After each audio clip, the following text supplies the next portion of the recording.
kita akan berbicara tentang bagaimana memperbaiki kinerja, memperbaiki prestasi kerja. Ini terkait dengan kinerja sebuah perusahaan, bahwa kinerja prestasi kerja itu merupakan suatu kata yang harus dikejar oleh sebuah perusahaan. Karena kalau dia mau maju, mau sukses, mau bertahan di dalam dunia bisnis yang sangat ketat seperti ini, maka dia harus berkinerja. Bagaimana proses memperbaiki kinerja? Tadi kita bahas. Kenapa lah perbaikan kinerja itu penting? Ya, perbaikan kinerja itu penting dilakukan, ya, karena prestasi kerja yang dicapai tidak seperti yang diharapkan, maka kemudian harus dilakukan perbaikan kinerja. Ketika sebuah perusahaan mentarget, misalnya tahun depan saya ingin mencapai omset penjualan sekian, ternyata tidak tercapai, maka berarti ada kinerja yang tidak tercapai, ada prestasi kerja yang tidak tercapai, maka harus diperbaiki. Perbaikan kinerja harus pula dilakukan walaupun karyawan, tim, atau organisasi telah mampu mencapai prestasi kerja yang diharapkan. Kenapa? Karena individu, tim, maupun organisasi di masa yang akan datang dapat menetapkan target kuantitatif ataupun target kualitas yang lebih tinggi. Jadi walaupun misalnya target tercapai, tetap perbaikan kinerja perlu dilakukan pasti. Katakanlah ketika sebuah perusahaan perbankan dia mendapatkan keuntungan bersih misalnya dalam 1 tahun 1 miliar, misalkan saya kemarin meneliti BPR, 1 miliar dia mendapatkan keuntungan bersih dan tercapai target keuntungan tersebut, tahun berikutnya pasti ingin yang lebih, ingin 1,25 M misalnya, karena dengan penambahan itu maka bisa jadi bonus akan semakin besar untuk para karyawannya termasuk direkturnya, seperti itu. Jadi perbaikan kinerja itu adalah sesuatu yang ongoing, terus berjalan. Apakah kinerja tercapai atau tidak, perbaikan kinerja terus-menerus harus dilakukan. Begitu. Level masalah kinerja. Level masalah kinerja itu ada di level individu, tim, dan organisasi. Individu berarti kinerjanya sumber daya manusia. Ya. Berarti karyawan dia secara individu, single individual. Oke, pahami ya, bahwa masalah kinerja itu ada 3 level. Pada level individu, pada level tim, dan pada level perusahaan. Pada level tim, misalnya pada level departemen, itu level tim. Ketika misalnya departemen A itu ditargetkan untuk melakukan produksi dengan pencapaian produksi misalnya dalam 1 bulan, kayak tadi malam saya ngobrol dengan mahasiswi saya yang dia bekerja di sebuah perusahaan garment. Nah, tim yang ditugaskan oleh perusahaan itu ditargetkan paling tidak harus mempunyai 120 lusin dalam 1 bulan kalau tidak salah. Nah, ketika tidak tercapai, maka yang bermasalah itu adalah timnya. Jadi tim khusus pembuatan, misalkan pembuatan CD celana dalam, itu dia harus membuat dalam 1 bulan itu 120 lusin. Maka ketika tidak tercapai, yang bermasalah itu timnya. Ini berarti ada yang tidak beres. Tapi kemudian akan dilihat apakah ada individu, misalkan pembuatan CD itu ada yang sebutnya itu bagian jahit pertama, jahit kedua, atau apa istilahnya, bagian A, bagian B. Ini bisa jadi bagian B-nya itu tidak tercapai. Begitu target yang telah ditentukan.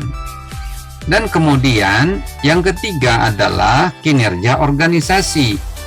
Kinerja perusahaan, misalnya tadi yang saya sampaikan, ketika target yang telah ditetapkan, revenue atau keuntungan misalkan 1,1 miliar, ternyata tidak tercapai, berarti ada masalah kinerja pada level perusahaan. Pada level individu, kesenjangan kinerja terjadi dalam hal pekerja tidak mampu menyelesaikan tugas yang diberikan dengan baik atau tidak mampu menyelesaikan tugas pada waktu yang telah ditentukan. Berarti itu kinerja individunya itu jelek. Contoh, tadi malam juga diceritakan kinerja individu itu, individu yang jahit itu, yang bekerja di perusahaan garment, yang ibu-ibu atau perempuan-perempuan yang menjahit itu didetik oleh bagian HRD-nya tuh, keliling HRD-nya itu mendetik. Ketika misalnya si A ini, pekerja ini, dia misalnya menjahit satu bidang dari pakaian yang dia jahit, itu berapa detik, begitu, itu dihitung itu langsung per detik pakai alat detik itu, begitu. Ketika si karyawan itu mencapai target yang ditetapkan, misalkan untuk mengerjakan bagian ini, menjahit ini, sekian menit dia selesai, maka di sana dia melaksanakan kinerjanya dengan baik. Tetapi ternyata tidak sampai, atau dalam jangka waktu sekian menit tidak selesai, maka kinerjanya itu kurang bagus karena tidak mampu menyelesaikan tugas pada waktu yang ditentukan. Tingkat tim, kesenjangan kinerja terjadi apabila tim tidak mampu menyelesaikan tugas yang dibebankan pada waktunya. Tadi, seperti contoh tadi, tim penjahit yang menjahit celana dalam harusnya bisa menjahit 120 lusin dalam 1 bulan. Saya lupa apa 1 bulan apa 1 minggu gitu ya. Nah, maka kemudian dianggap tidak sukses, tim tersebut tidak mencapai kinerja. Tingkat organisasi, apabila tujuan organisasi tidak dicapai, misalnya keinginan untuk mendapatkan keuntungan dalam jumlah tertentu tidak dapat dipenuhi, maka terjadi ini masalah kinerja pada level perusahaan. Misalnya, si owner, pemilik perusahaan, menetapkan kepada perusahaan yang ada di bawahnya, keuntungan kamu nanti tahun depan adalah 1,2 miliar. Ternyata tidak tercapai, maka di sini ada masalah kinerja pada level organisasi. Jadi kalau harus bisa membedakan level masalah kinerja, ada di tingkat individu, ada tingkat tim, ada tingkat perusahaan. Nah, sekarang bagaimana rencana perbaikan kinerja? Rencana perbaikan kinerja itu, jadi ketika kita ada masalah terhadap kinerja karena tidak tercapai, atau kita ingin mencapai kinerja yang lebih tinggi lagi, maka kita harus melakukan sebuah rencana. Perencanaan itu, ingat ya, definisi dari planning itu adalah you set up goals and decide how to achieve it. Itu kuncinya. Kamu menetapkan tujuan, kamu menetapkan sasaran, dan memutuskan bagaimana untuk mencapainya. Itu adalah perencanaan. Dan kemudian perencanaan itu dituliskan.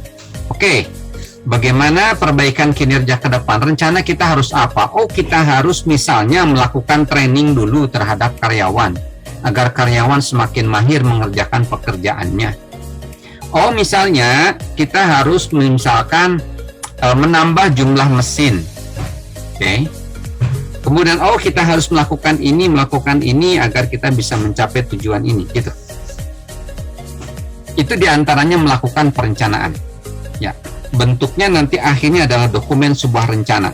Rencana itu adalah sebuah dokumen tertulis. Nah, merencanakan perbaikan kinerja maka harus praktis. Jadi, ketika merencanakan tahun depan ini mau apa? Oh, mau harus pelatihan, maka harus praktis. Artinya spesifikasi rencana harus berhubungan dengan kinerja yang harus diperbaiki. Jadi ketika tadi misalkan karyawan kok ternyata tidak bisa mencapai target karena ketika dia menjahit itu dia tidak bisa mencapai yang telah ditetapkan. Maka kemudian apakah perlu training? Oh, bisa jadi perlu training. Oke, lakukan training misalnya oleh perusahaan seperti itu. Itu praktis, spesifik, berhubungan dengan kinerja yang harus diperbaiki. Berorientasi pada waktu. Waktu batas akhir penyelesaian pekerjaan harus ditentukan secara realistik dan dipertimbangkan bersama. Jadi misalnya rencana perbaikan kinerja tadi dengan training, kemudian dengan pengembangan berikutnya, dengan langkah-langkah mungkin dengan coaching, dengan melatih karyawan-karyawan setelah di training tetap dilatih karyawan itu, atau karyawan itu diberikan penilaian kinerja supaya dia semangat, dan setelah diberikan penilaian kinerja diberikan reward bagi yang berprestasi, seperti itu misalnya. Itu harus berorientasi pada waktu. Jadi jelas, misalnya penilaian kinerja kepada semua karyawan misalnya, kapan mau dilakukan? Dari bulan apa sampai bulan apa? Apakah Januari sampai bulan pertengahan tuh bulan Juni? Setelah itu nanti dilakukan feedback, pemberian hasil dari penilaian kinerja kepada karyawan, seperti itu. Jadi harus berorientasi pada waktu. Yang ketiga adalah spesifik, harus jelas menguraikan apa yang akan dikerjakan. Jadi jelas, oh mau training, trainingnya kapan, di mana, siapa yang mau di training, siapa yang akan mentraining, bagaimana targetnya, apa yang akan ditrainingkan, harus spesifik, jelas. Ketika kita hendak merencanakan perbaikan kinerja. Berikutnya adalah melibatkan komitmen. Harus punya komitmen, baik manajer maupun pekerja, harus bisa menjual rencana dan mempunyai komitmen terhadap pelaksanaannya. Jangan misalnya ini merencanakan, tetapi kemudian melaksanakannya dari pihak manajer, top management, ogah-ogahan di lapangan. Misalnya, sudah menjadi sebuah komitmen, kita harus melakukan perbaikan kinerja, dibikin rencana, dan kemudian tinggal melaksanakannya ogah-ogahan. Ya, itu tidak akan berhasil. Ya, rencana perbaikan kinerja tadi ya, karakteristiknya harus praktis, orientasi pada waktu, spesifik, dan melibatkan komitmen. Rencana perbaikan kinerja dirancang untuk mengubah perilaku pekerja. Jadi yang dirubah itu behavior dari pekerja. Kalau tadi misalkan pekerja yang tukang jahit lambat melakukan menjahitnya, diharapkan dengan perbaikan kinerja, misalnya dengan melakukan pendampingan kepada si karyawan itu, atau terus-menerus diingatkan ketika dia lambat dalam mengerjakan tugasnya. Nah, rencana perbaikan ini harus mengubah perilaku pekerja agar perilaku pekerja menjadi lebih cepat.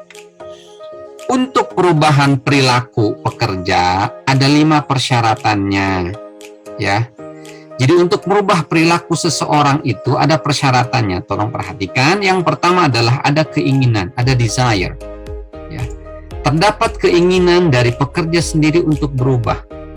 Akhirnya kita harus dari pihak manajemen, misalkan Anda nih, kalian semua suatu saat bekerja di office, dan diharapkannya kan seperti itu. Masa lulusan S1 UGJ Fakultas Ekonomi jurusan manajemen suruhnya bekerja menjadi tukang jahit? Itu kan bukan bidangnya. Bidang kalian itu bidang office. Tetapi orang yang bekerja di office itu perlu kepemimpinan, perlu komunikasi yang baik. Makanya kenapa saya itu rewel, ayo bertanya di dalam forum itu, karena itu adalah keterampilan komunikasi.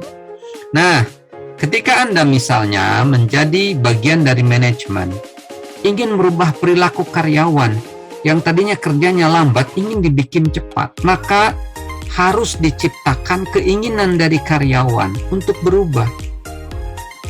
Dimasukkan ke dalam pikiran dan perasaan karyawan bahwa Anda itu perlu berubah. Karena kalau tidak berubah, nanti tidak akan menciptakan dampak yang positif untuk perusahaan. Dan lama-kelamaan Anda bisa dikeluarkan ketika prestasinya tidak bagus. Yang berikutnya adalah knowledge and skill, pengetahuan dan keterampilan. Untuk berubah itu perlu ada pengetahuan, perlu ada keterampilan. Makanya bisa jadi untuk merubah perilaku dari karyawan yang tadinya lambat ingin menjadi cepat, maka perlu di-training, berikan pengetahuan, berikan keterampilan gimana caranya bekerja secara cepat. Berikutnya adalah menciptakan iklim atau suasana, ya. Yang ini diciptakan oleh para manajer. Faktor terpenting dalam iklim, menciptakan iklim suasana suasana di tempat kerja itu adalah para manajer, pimpinan, supervisor, atau pimpinan direktur. Itu yang faktor terpenting menciptakan iklim. Manajer dapat memberikan tipe iklim. Pertama, preventing. Jadi mencegah, prevent itu mencegah. Manajer tidak mengizinkan pekerja melakukan apa yang mereka ingin lakukan. Jadi serba dicegah. Mau melakukan ini, bos, saya melakukan ini, inisiatif saya ini, supaya bisa lebih maju, supaya lebih cepat. Nggak boleh. Bos, saya melakukan ini, nggak boleh. Itu namanya preventing. Mencegah. Berikutnya ada discouraging.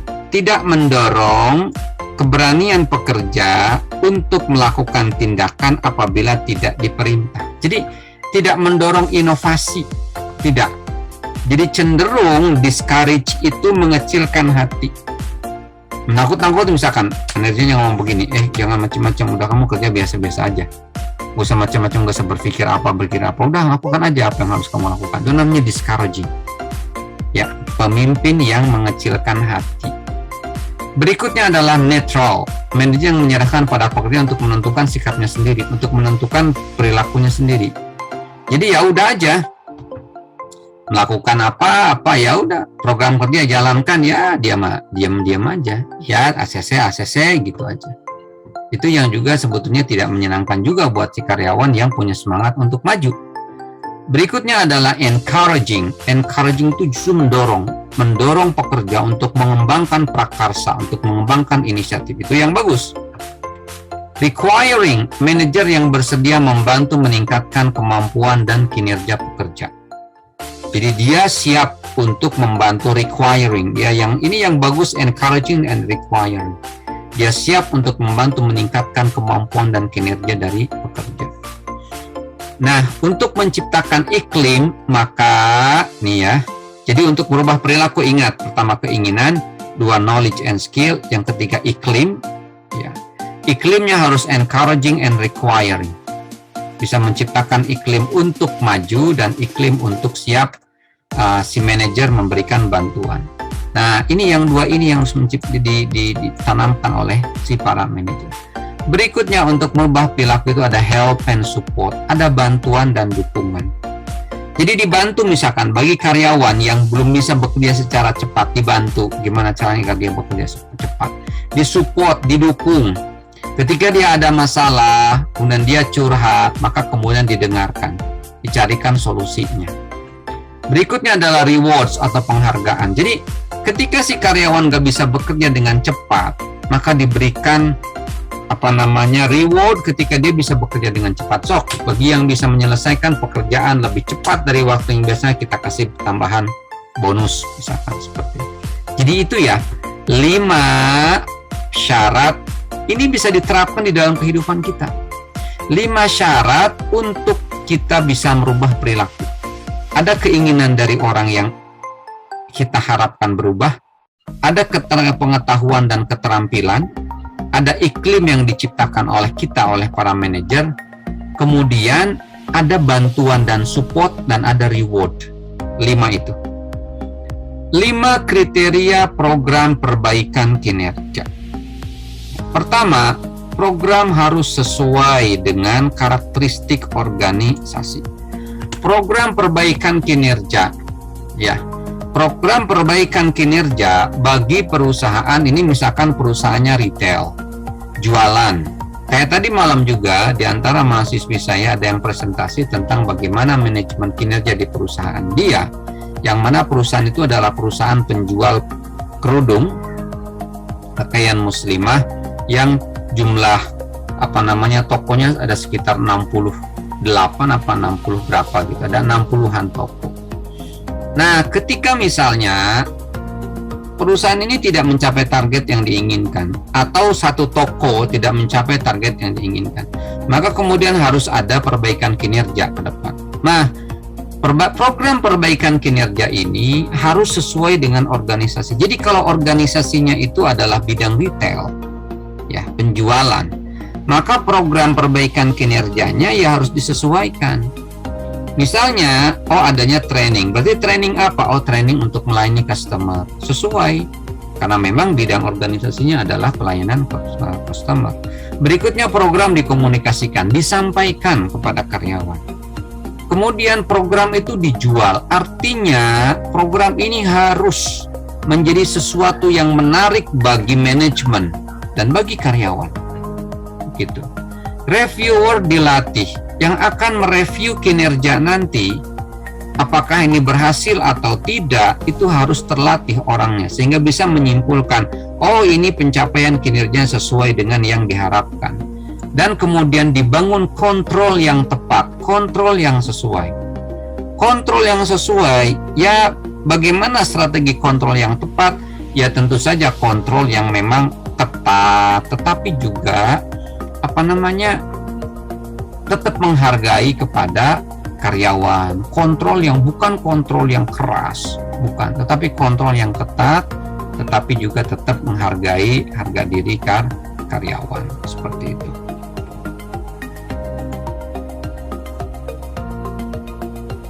Kesenjangan kinerja. Kesenjangan kinerja merupakan perbedaan antara keinginan sekarang atau keadaan sekarang dan bagaimana wujud yang diinginkan di waktu yang akan datang. Kesenjangan tersebut, perbedaan yang terjadi antara kinerja yang diharapkan dengan kenyataan itu merupakan kesenjangan kinerja atau disebut dengan performance gap.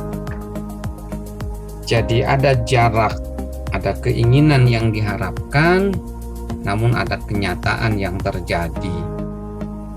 Nah, inilah ketika terjadi perbedaan tersebut, ketika terjadi celah tersebut, maka itulah yang disebut dengan kesenjangan. Dua pendekatan yang dapat ditempuh dalam menganalisis kinerja, apakah di sana terjadi performance gap atau tidak. Pendekatan tersebut adalah pendekatan diagnostik dan pendekatan quick fix. Diagnostik itu artinya mendiagnosa atau memperkirakan, quick fix itu artinya memperbaiki secara cepat. Yang pertama, pendekatan diagnostik. Pendekatan diagnostik atau kita mendiagnosa, memperkirakan penyebab yang terjadi, dilakukan dengan mengadakan observasi terlebih dahulu terhadap kesenjangan kinerja. Diamati, observasi artinya mengamati adanya kesenjangan kinerja, apa yang diharapkan dengan apa yang terjadi. Kekuatan dari pendekatan diagnostik ini adalah terletak pada kenyataan bahwa solusi didasarkan pada penyebab kesenjangan kinerja yang pada umumnya baru terjadi pertama kali. Jadi ada letak kekuatan pendekatan diagnostik ketika kita hendak melakukan analisis kinerja terkait dengan adanya performance gap tadi, bahwa kekuatan dari pendekatan diagnostik ini mendiagnosa apa yang terjadi dan mendiagnosa kenapa terjadi gap tersebut. Kekuatannya adalah terletak bahwa solusi didasarkan pada penyebab kesenjangan kinerja. Penyebab kesenjangan kinerja, misalnya untuk kinerja karyawan, itu disebabkan misalnya karena karyawan mengalami problem di dalam keluarganya sehingga banyak mengalami kesenjangan kinerja tidak sesuai dengan yang diharapkan. Maka analisa diagnostik ini itu kemudian bisa melahirkan sebuah kesimpulan yang kemudian bisa dijadikan pedoman. Akan tetapi ada kelemahannya. Pendekatan diagnostik itu perlu waktu yang lebih panjang karena memerlukan proses, memerlukan serangkaian analisis. Maka dari sisi waktu itu memerlukan waktu yang lebih lama. Pendekatan yang kedua dalam menganalisis kinerja terkait dengan Mengapa terjadi performance gap adalah pendekatan quick fix. Quick fix atau perbaikan secara cepat dilakukan dengan melakukan deteksi kesenjangan kinerja dan kemudian menentukan solusi secara cepat. Jadi quick fix ini lebih mungkin istilahnya memotong kompas atau jalan tol atau jalan bypass, membypass ketika ada kesenjangan kinerja, maka langsung ditentukan solusinya apa yang tepat untuk menangani kesenjangan kinerja tadi. Kekuatannya memungkinkan dilakukan tindakan instan dan menunjukkan kesan kemajuan. Artinya, dengan quick fix tersebut, terlihat bahwa pihak manajemen bersifat cepat, bereaksi cepat terhadap adanya kesenjangan kinerja tersebut, dan kemudian segera melakukan sebuah langkah. Akan tetapi kelemahannya adalah bisa jadi memboroskan waktu untuk mengoreksi tindakan yang mungkin salah karena dilakukan dengan tergesa-gesa. Jadi bisa jadi potensi untuk melakukan kekeliruan itu tinggi karena mengambil sebuah langkah dengan waktu yang cukup singkat, mengambil dengan sebuah langkah dengan dengan pendekatan yang relatif cepat untuk bisa menghasilkan sebuah keputusan untuk bertindak dalam rangka memperbaiki kinerja. Sekarang kita berbicara tentang proses perbaikan kinerja. Perbaikan kinerja merupakan proses transformasi kondisi kinerja saat ini menuju pada kondisi kinerja yang lebih baik. Jadi kata kuncinya adalah transformasi kondisi kinerja. Transformasi adalah proses untuk merubah kepada keadaan yang lebih baik. Maka beberapa persyaratan yang harus terpenuhi dalam proses perbaikan kinerja adalah yang pertama, kondisi kinerja sekarang. Melihat kondisi kinerja sekarang, maka bisa dilakukan dengan melakukan gap analysis atau analisis gap atau performance gap yang digunakan di dalam perencanaan penjualan dan bisnis dengan membandingkan antara di mana keadaan kita sekarang dan kemana yang kita inginkan. Jadi menganalisis kondisi sekarang, salah satunya dilakukan adalah dengan melakukan analisis gap, analisis tadi, analisis kesenjangan. Biasanya gap analisis ini merupakan teknik yang umum dipergunakan dalam perencanaan penjualan atau bisnis. Dengan membandingkan antara kondisi saat ini dan kondisi yang diinginkan di masa yang akan datang. Misalnya terkait dengan perbaikan kinerja organisasi atau terkait dengan perbaikan kinerja tim penjualan. Saat ini misalnya hanya mampu untuk menjual, katakanlah dalam bidang dealer kendaraan, dalam 1 bulan misalkan hanya 50 mobil. Maka yang diharapkan di masa yang akan datang, pada bulan-bulan berikutnya diharapkan bisa meningkat menjadi 60 mobil.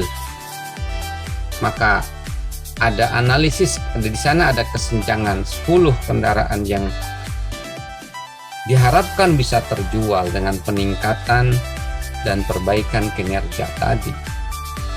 Maka itu adalah salah satu proses untuk melakukan perbaikan kinerja, membandingkan antara di mana keadaan kita sekarang dan kemana yang kita inginkan.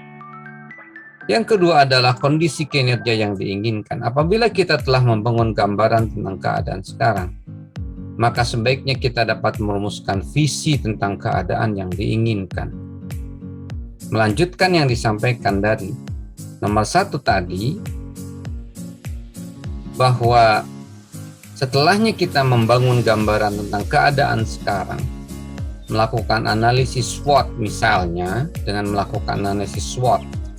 SWOT singkatan dari Strengths, Weaknesses, Opportunities, and Threat, kekuatan, kelemahan, kesempatan, dan ancaman. Maka kemudian kita bisa merumuskan visi, impian yang kita inginkan di masa yang akan datang. Maka kemudian salah satu tekniknya untuk menggambarkan kondisi kinerja yang diinginkan adalah dengan kita membuat daftar 2 kolom yang diperbandingkan antara keadaan sekarang dan keadaan yang diinginkan, serta siapa yang harus berperan di dalamnya. Jadi misalnya, keadaan sekarang misalkan rata-rata penjualan mobil, katakanlah lakukan analisa 1 tahun sebelumnya, katakanlah ini terjadi di bulan Januari, melakukan analisa kondisi kinerja yang diinginkan. Maka kemudian kondisi kinerja yang saat ini terjadi, katakanlah di 1 tahun sebelumnya, dari bulan Januari sampai bulan Desember tahun sebelumnya, misalnya kondisi kinerja pada bulan tersebut rata-rata penjualan misalnya hanya 50 produk mobil misalnya. Maka kemudian diharapkan pada tahun ini, di tahun yang akan datang, di 12 bulan yang akan dilalui, diharapkan rata-rata peningkatannya dalam setiap bulan adalah misalnya rata-rata meningkat 10, dari 50 menjadi 60 kendaraan yang terjual. Dan kemudian dituliskan di dalam kolom tersebut siapa yang harus berperan. Itu diantaranya. Berikutnya, identifikasi masalah. Adanya perbedaan antara kondisi kinerja saat ini dengan kondisi kinerja yang diinginkan menunjukkan adanya masalah kinerja. Masalah atau problem harus didiagnosis melalui suatu proses pengambilan keputusan. Ketika misalnya sebuah perusahaan melakukan sebuah analisis kinerja pada 1 tahun sebelumnya, maka kemudian dapat disimpulkan bahwa apakah di sana terjadi performance gap atau gap kinerja. Dan di sini adalah performance gap ini merupakan salah satu masalah di dalam kinerja. Ketika terjadi adanya performance gap, target yang ditentukan sekian, namun yang tercapainya tidak sekian, maka di sanalah kemudian terjadi masalah. Masalah harus didiagnosa. Apa penyebabnya masalah tersebut? Diidentifikasi masalah ini dan mengapa. Jadi masalah ini sebetulnya ketidaktercapaian target produksi atau target penjualan itu sebetulnya ada di wilayah mana? Masalah siapa di sini? Apakah dari masalah produksinya yang lambat, atau masalah marketingnya, atau masalah apa? Atau masalah SDM-nya yang tidak mumpuni di dalam pengelolaan manajemen secara keseluruhan dari organisasi? Dan kemudian diambillah keputusan bahwa masalah ini adalah masalah performance gap ini terjadi karena faktor A, B, C, D. Setelah mengidentifikasi masalah, maka kemudian hal yang dilakukan berikutnya mencari penyebab mengapa masalah itu terjadi. Kuantifikasi kesenjangan kinerja akan memberikan gagasan baik tentang apa yang menjadi masalah yang paling krusial dalam kesenjangan tersebut. Jadi tadi kuantifikasi kesenjangan kinerja misalnya yang ditargetkan oleh perusahaan rata-rata penjualan per bulan itu misalnya pada tahun sebelumnya, katakanlah tahun 2020 itu adalah 60 mobil tetapi yang tercapai misalnya 50 mobil, berarti ada gap 10 mobil yang tidak mampu terjual, maka kuantifikasi kesenjangan ini akan memberikan gagasan apa yang paling krusial. Oh, berarti yang paling krusial adalah tidak terjualnya 10 mobil rata-rata dalam per bulan selama tahun lalu yang kemudian menyebabkan terjadinya performance gap. Maka kemudian dilakukanlah langkah berikutnya mencari solusi. Kesenjangan kinerja mungkin terjadi karena penetapan tujuan yang terlalu tinggi, bisa jadi rasional atau tidak penetapan kinerja tadi, misalnya rata-rata penjualan 60 mobil yang diharapkan, atau karena perencanaan yang kurang baik, karena penetapan tujuan dan sasaran dan kemudian menetapkan langkah-langkah yang harus dilakukan. Apakah ini yang bermasalah karena perencanaan didefinisikan sebagai penetapan tujuan dan sasaran dan memutuskan bagaimana untuk mencapai tujuan dan sasaran tersebut? Apakah keputusan yang diambil untuk mencapai tujuan dan sasaran tersebut kurang baik?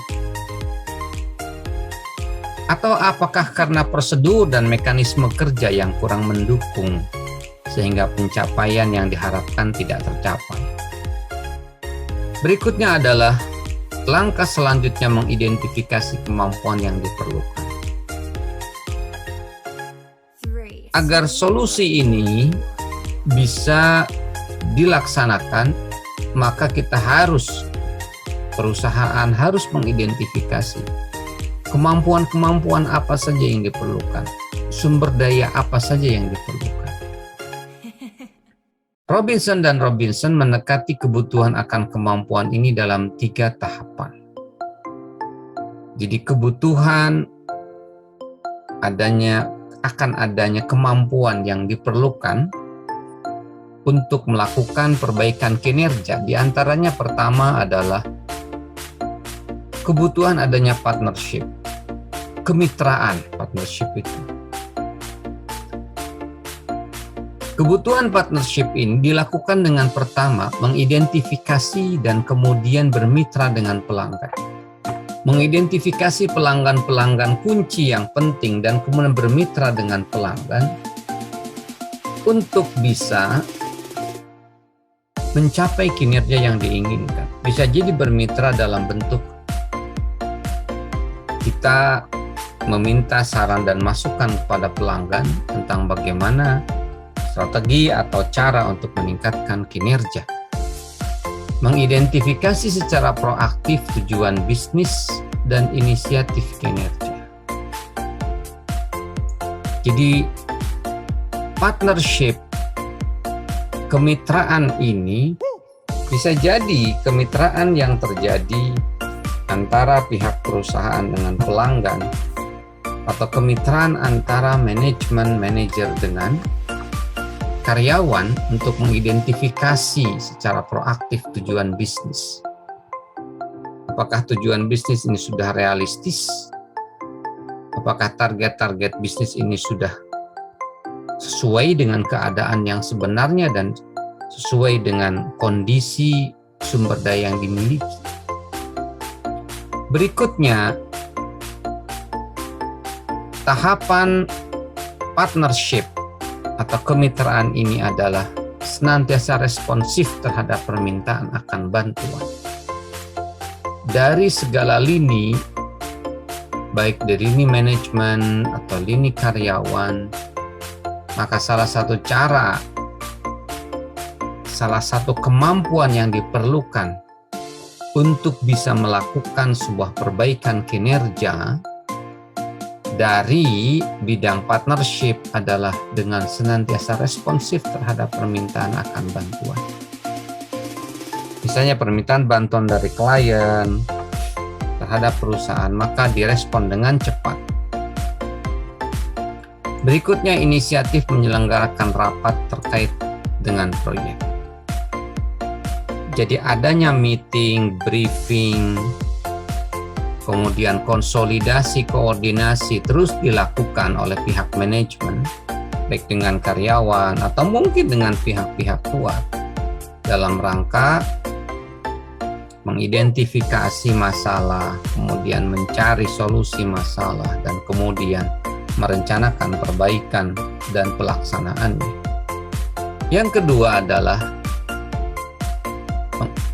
dari identifikasi kemampuan yang diperlukan, kemampuan assessment itu hal yang sangat penting. Assessment itu artinya penilaian. Dalam assessment, maka perusahaan atau manajemen menyetujui kinerja yang diinginkan. Kemudian misalnya setelahnya disepakati antara pihak manajemen dengan karyawan, maka kemudian hasil dari asesmen tersebut menyetujui kinerja yang diinginkan. Kemudian mempertimbangkan kekuatan kinerja dan juga kesenjangan. Jadi kemampuan untuk menilai, mengakses kemampuan yang dimiliki, kekuatan yang dimiliki, dan kemudian kesenjangan yang terjadi itu adalah salah satu kemampuan yang diperlukan untuk melakukan perbaikan kinerja. Kemudian kemampuan mengakses juga ini terkait dengan mempertimbangkan penyebab dari masalah kinerja. Jadi manajemen dituntut untuk bisa mampu melakukan penilaian terhadap penyebab dari masalah kinerja itu apa, atau performance gap tadi. Dan kemudian kemampuan penilaian atau assessment itu juga terkait dengan kemampuan dari pihak manajemen untuk melaporkan hasilnya kepada pelanggan dan kemudian menyetujui adanya serangkaian rencana tindakan untuk memperbaiki kinerja. Berikutnya adalah kemampuan implementation, bermitra dengan pelanggan untuk mengimplementasikan tindakan dan kemudian mengukur dan melaporkan hasil kepada pelanggan.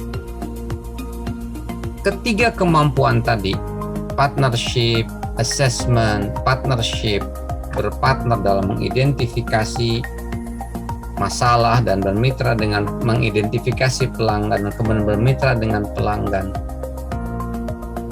Kemudian kemitraan dalam mengidentifikasi tujuan bisnis, kemitraan dalam merespon permintaan, kemitraan dalam inisiatif menyelenggarakan rapat. Kemudian kemampuan kedua adalah kemampuan menilai kinerja yang diinginkan, pertimbangkan kekuatan kinerja, pertimbangkan penyebab dari masalah kinerja, dan kemampuan menilai dalam artian melaporkan hasilnya kepada pelanggan. Dan kemudian dilengkapi dengan kemampuan mengimplementasikan dengan bermitra dengan pelanggan untuk mengimplementasikan tindakan dan kemudian mengukur sejauh mana keberhasilan pelaksanaan tersebut dan melaporkannya, Pak. Melaporkan hasil pada pelanggan, maka itu merupakan 3 kemampuan yang diperlukan untuk perbaikan kinerja. Berikutnya, perbaikan kinerja juga memerlukan pertanyaan siapa yang akan terlibat. Karena masalah kinerja adalah masalah yang bersangkutan dengan orang. Maka pihak manajemen ketika melakukan analisis terhadap performance gap harus bisa melihat orang-orang mana saja yang perlu terlibat atau stakeholder, orang-orang yang merupakan stakeholder, orang-orang kunci mana yang perlu terlibat dalam perbaikan kinerja. Dan kemudian ada tindak lanjutnya, ada action plan-nya, ada rencana tindak lanjutnya yang dilakukan dengan melihat solusi yang mungkin terjadi. Bukan hanya dari sisi kelayakannya saja dengan membandingkan antara biaya dan manfaat, tetapi melihat solusi yang mungkin bisa dilakukan dari rencana tindak lanjut tersebut. Perbaikan kinerja yang berkelanjutan. Tentu saja perbaikan kinerja itu perlu dilakukan secara berkelanjutan, terus-menerus dilakukan. Tidak hanya sekedar dilakukan saat ini, tetapi terus-menerus dilakukan di masa yang akan datang. di masa yang akan datang. Semua perbaikan kinerja dan semua perubahan organisasi itu dimulai dengan individu. Jadi individu dari anggota organisasi itulah yang harus mampu melakukan perubahan. Semuanya harus berakar dan bermula dari individu yang ada di organisasi tersebut. Stuart Coates menggambarkan perlunya 6 langkah untuk menjalankan continuous performance improvement atau peningkatan kinerja yang terus-menerus. Yang pertama adalah perbaikan kinerja yang berkelanjutan itu memerlukan identifikasi perilaku sekarang, baik perilaku manajemen atau perilaku individu. Mengenali dengan jelas perilaku yang saat ini terjadi dan didemonstrasikan oleh karyawan maupun oleh manajemen. Kemudian setelahnya mengidentifikasi perilaku sekarang, proses langkah berikutnya dari proses continuous performance improvement adalah mengakui perilaku saat ini, bahwa memang seperti itulah yang saat ini ada dan terjadi di perusahaan, dan kemudian memperkuat kepemilikan. Artinya, ketika perilaku itu bagus dan positif, maka ownership terhadap perilaku tersebut itu harus diperkuat. Ketika memang perilaku itu adalah positif dan berdampak positif terhadap kinerja perusahaan. Berikutnya, continuous performance improvement bisa dilakukan dengan langkah yang ketiga, mengidentifikasi apa yang perlu dilakukan secara berbeda untuk peningkatan kinerja. Jadi, langkah selanjutnya untuk menjalankan perbaikan kinerja secara berkelanjutan, kira-kira apa yang bisa dilakukan secara berbeda? Make difference. Membuat perbedaan. Membuat semacam diferensiasi dengan yang lain. Kira-kira apa yang dilakukan? Yang perlu dilakukan yang membedakan perusahaan ini dengan perusahaan yang lain. Produk perusahaan ini dengan produk perusahaan yang lain. Layanan perusahaan ini dengan layanan perusahaan lain. Berikutnya adalah memperkuat kepemilikan saran untuk perubahan perilaku. Artinya, continuous performance improvement itu harus sensitif, harus peka terhadap saran. Saran untuk sebuah perubahan atau transformasi perilaku ke arah yang lebih baik. Masukan, input, kritik itu merupakan hal yang sangat penting untuk continuous performance improvement. Berikutnya adalah langkah selanjutnya menyelaraskan saran perubahan perilaku individu dengan sasaran organisasional. Jadi keselarasan antara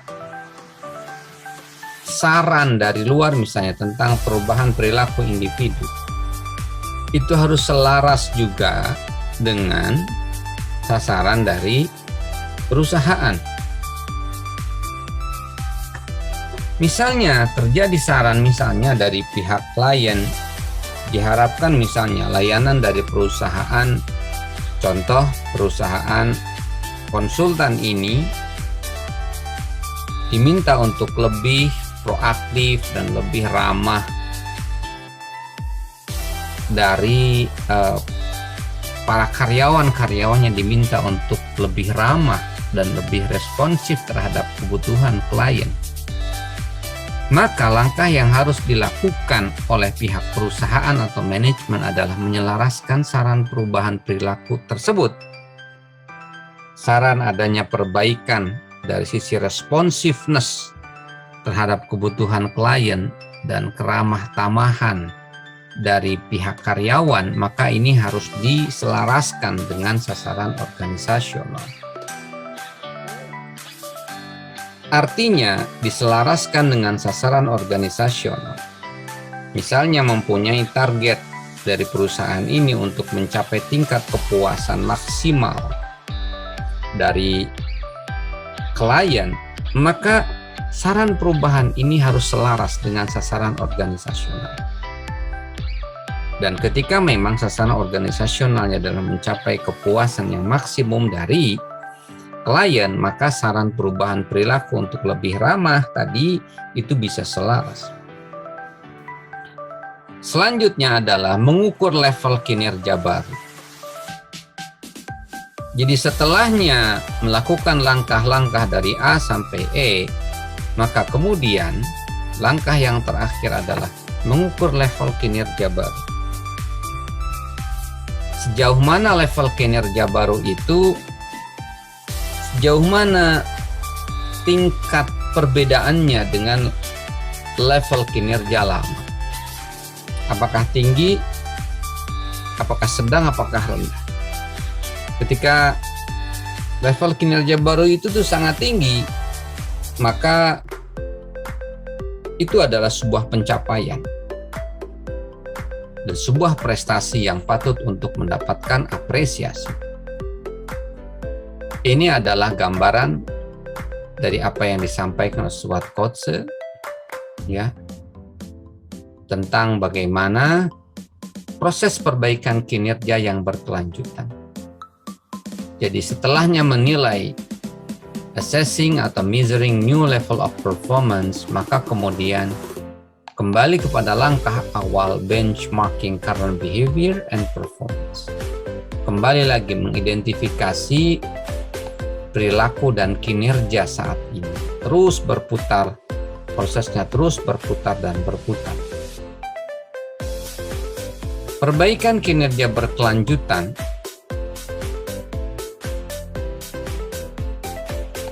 dari sebuah organisasi dapat dilakukan melalui diantaranya, kalau tadi tahap-tahapnya, maka kalau ini adalah beberapa poin yang penting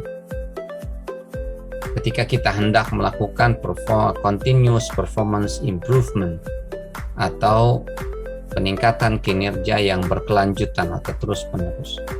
Yani yang pertama adalah menciptakan feeling the heat and seeing the light.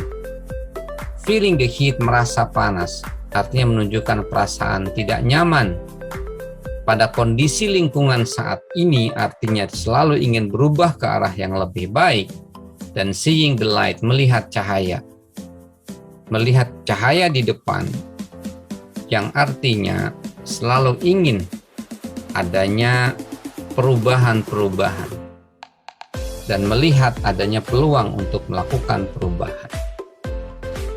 Maka ini hal yang sangat penting untuk perbaikan kinerja yang berkelanjutan. Feeling the heat and seeing the light.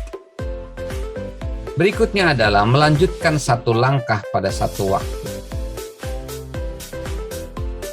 Dalam setiap organisasi, 10-15% dari orang-orang yang secara konsisten mengulang perubahan. Artinya ya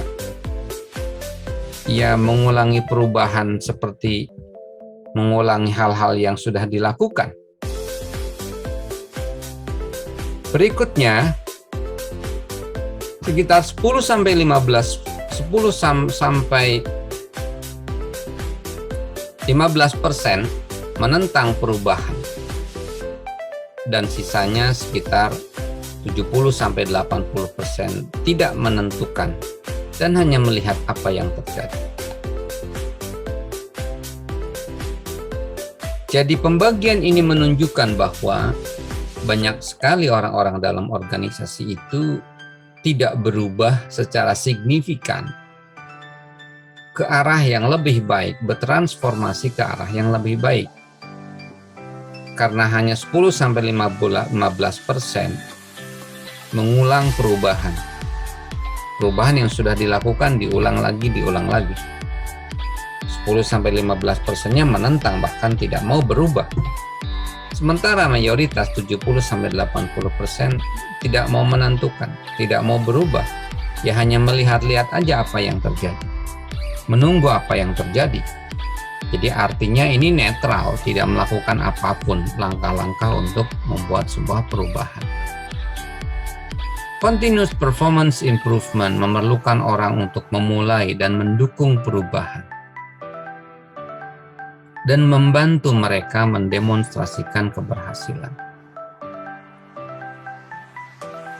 Jadi, hal yang perlu dilakukan di dalam perusahaan untuk menciptakan continuous performance improvement adalah kehadiran orang yang memulai dan kemudian mendukung perubahan. Ya. Dan kemudian membantu mendemonstrasikan keberhasilan. Artinya, continuous performance improvement perlu orang-orang yang mempunyai inisiatif untuk berubah. Dan orang-orang ini perlu dibantu oleh manajemen untuk bisa mendemonstrasikan keberhasilan atau mencapai keberhasilan. Benchmarking menjadi titik awal perubahan. Dalam perbaikan kinerja berkelanjutan, menurut Stuart Coates, perbaikan kinerja yang berkelanjutan bisa dilakukan dengan melakukan benchmark. Benchmark itu semacam kita melakukan standarisasi, menentukan posisi di mana saat ini. Perlu menciptakan tingkat kinerja sekarang dan benchmark perilaku orang sekarang. Jadi, kita bisa melakukan sebuah identifikasi perilaku saat ini. Dan kemudian kita membenchmark perilaku kita saat ini. Sebagai sebuah titik awal untuk menuju sebuah perubahan ke arah yang lebih baik. Dan benchmark ini terhadap tingkat kinerja sekarang dan benchmark terhadap perilaku orang sekarang.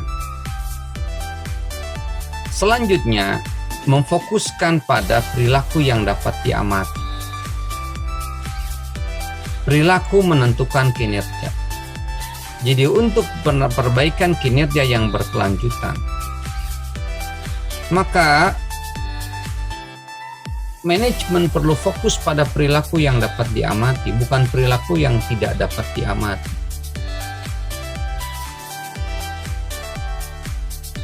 Misalnya, ketika organisasi mampu mengidentifikasi perilaku spesifik karyawan dan menghubungkannya dengan hasil yang terukur, maka akan semakin mudah memperbaiki kinerja karyawan. Jadi continuous performance improvement bisa melihat pada perilaku karyawan yang bisa diamati. Misalnya perilaku karyawan dalam hal, contoh misalnya, perilaku karyawan untuk memberikan layanan kepada nasabah, maka itu adalah perilaku yang dapat diamati. Dan kemudian perilaku tersebut bisa dihubungkan dengan hasil yang terukur. Misalnya, hasil yang terukur adalah kepuasan klien terhadap layanan yang diberikan oleh karyawan dari perusahaan tersebut. Misalnya dengan menggunakan rating, dengan menggunakan alat ukur berupa kuesioner untuk menilai sejauh mana tingkat kepuasan pelanggan terhadap layanan dari karyawan tersebut. Maka ketika itu perilaku yang kemudian kita amati, maka itu akan semakin mudah untuk memperbaiki kinerja karyawan. Ketika misalnya ternyata kinerja karyawan tersebut dari sisi perilaku dia ketika melayani karyawan dianggap kurang begitu ramah, maka akan lebih mudah untuk memperbaikinya. Berikutnya, hal-hal yang akan Mendukung continuous performance improvement adalah membimbing perubahan, tidak mengarahkan. Perbaikan kinerja dilakukan melalui pendekatan yang bersifat positif melalui pelibatan, kepemilikan, komitmen, perasaan berharga dan berprestasi, motivasi, energi, antusiasme, dan kinerja unggul.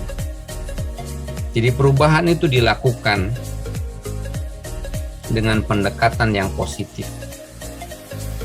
dengan pendekatan yang sifatnya melibatkan karyawan, menciptakan kepemilikan terhadap program kinerja, kemudian menyuntikkan komitmen, perasaan berharga dan berprestasi dari karyawan, memotivasi karyawan, munculkan energi dan antusiasme dan kinerja unggul dari karyawan. Kurang lebih seperti itu langkah-langkah dan strategi untuk bisa menciptakan continuous performance improvement. Semoga bisa bermanfaat.